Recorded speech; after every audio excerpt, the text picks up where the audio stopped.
Welcome to Strip Cover Lit, where we squeeze the bigger picture out of literature. I'm Adrian Fort, and we are here for the 43rd video in the Writer's Quote series here on the channel. Today's quote is a bit of a lengthy one. It comes to us from Harold Bloom, How to Read and Why. This comes to us from page 23.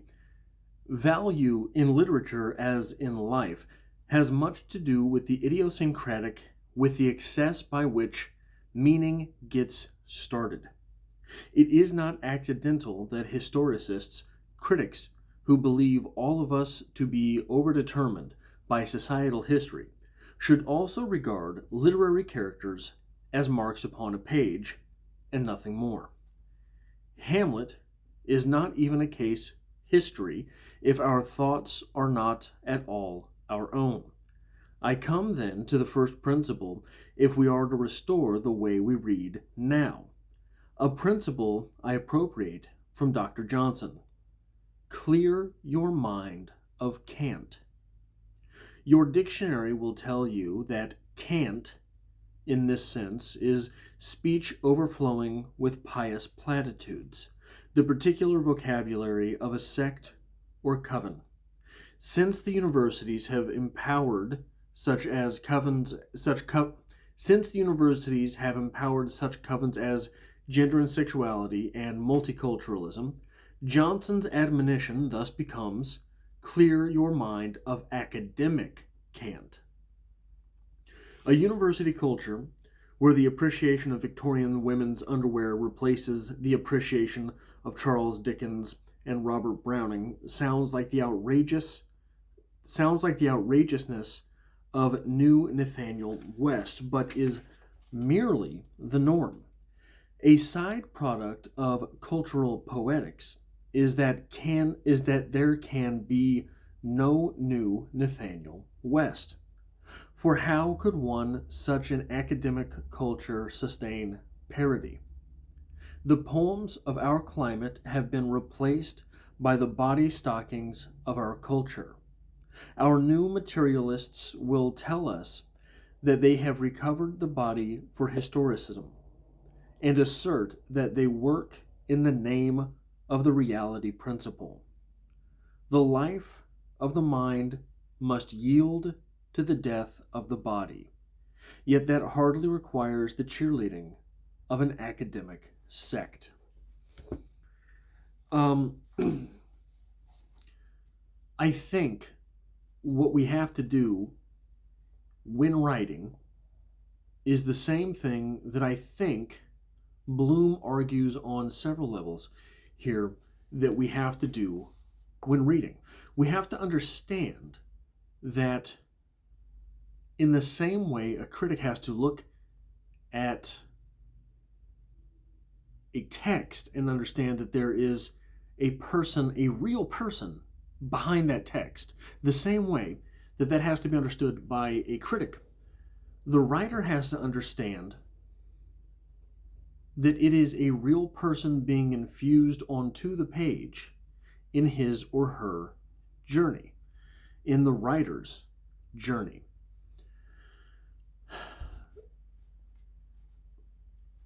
In the same way that many things get over-intellectualized on the critic end of the spectrum, so too have many things become over-intellectualized on the writer's end of the spectrum. This has, and it's sort of counterintuitive. Because when you read something like, so for me, one of the very stilting texts, one of the most stilted texts that I think I've ever read was Frankenstein. Came across very jarring, very stilted, but that was the flavor of the times, right? That was sort of the way that literature was written when Frankenstein was written. And in very much the same way, that whole era of literature, I don't really connect with. Right? It's too hands-off for me. Much in an opposite way of, for me, Charles Bukowski. Charles Bukowski is a very hands-on type of literature. I dare say that Harold Bloom is not going to sit down and make the argument for Bukowski. I have never seen anything from Bloom on Bukowski. But I think that he's almost the perfect example for what Bloom is making the argument for. And it's almost counterintuitive because we're getting it from Bloom. Bloom feels very stodgy. Bloom feels, maybe that's not fair. Maybe that's not fair. What's fair, perhaps, is the sort of explanations that we get of Bloom's work are very stodgy, right? If you sit down with Bloom and you spend some time with him between poets as he introduces them, there's nothing all that... He's certainly got his opinions, but there's nothing all that critical to his criticism. Perhaps that is because Bloom introduced those works which he thought you should read, as opposed to those works which he thought you shouldn't. But the argument stands that the individual inside... Where's the quote here?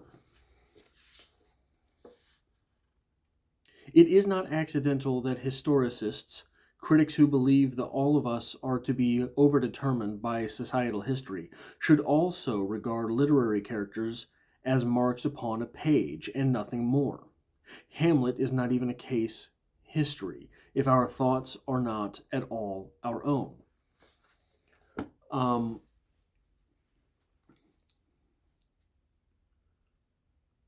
And it is certainly my experience with writing that it can become very much intellectualized. So it's sort of a mixed bag, right? Because if you get into the genre fictions, when I went to grad school for writing, we weren't even allowed to write genre fiction. Because genre fiction is too paint by the numbers. That's not what they said. That's never what they said. But they just told you that you weren't allowed to write genre fiction, despite the fact that you were the one that was going to be out $20,000 plus for grad school.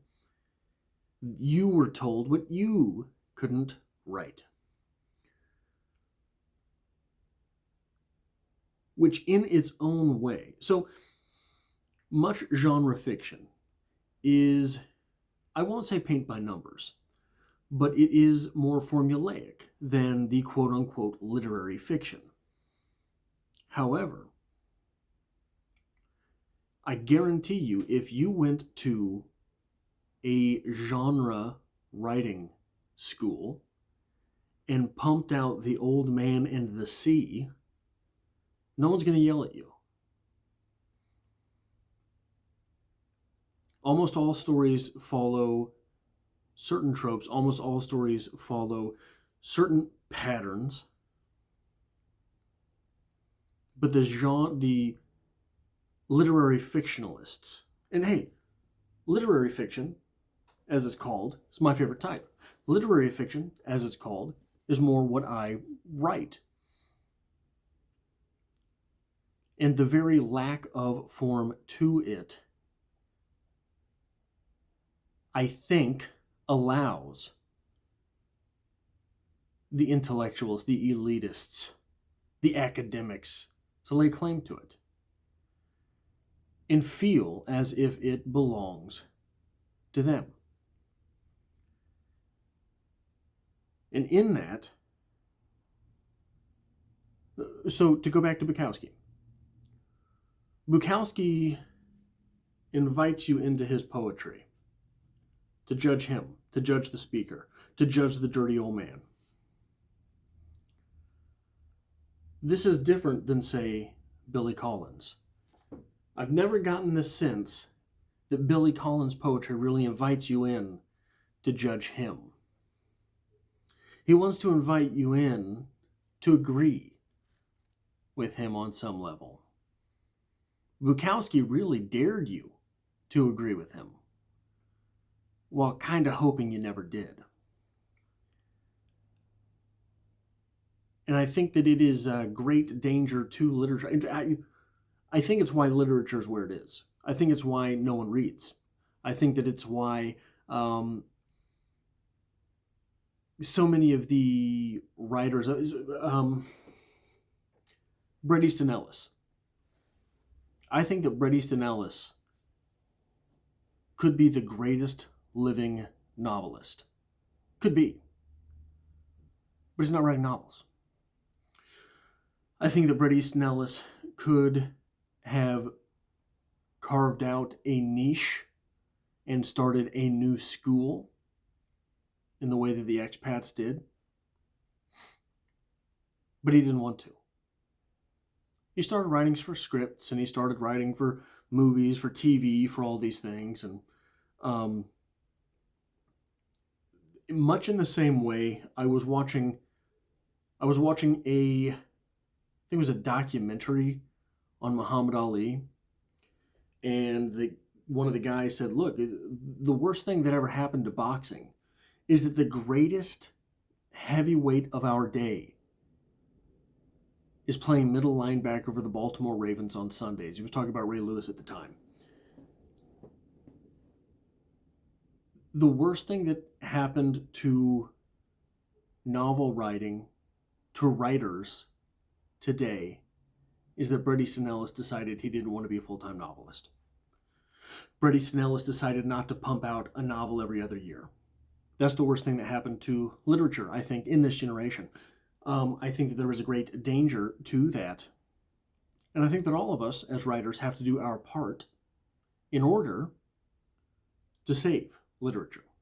All of us have to do our part to sort of reclaim. And maybe that's not fair. I've made this case several times on the channel, and every time that I do, I get shot down. I think that literature is in some ways lost right now. I think that literature is in some ways lost right now. I'll just leave it at that. And I think that this quote from Bloom is one that can help you center yourself and remind us as writers that there have to be real people on the page. As preachy as that sounds, there have to be real people on the page. That's all I have time for here on the 43rd Writer's Quote, I believe, and I hope to have you back for the next Writer's Quote, whenever that is.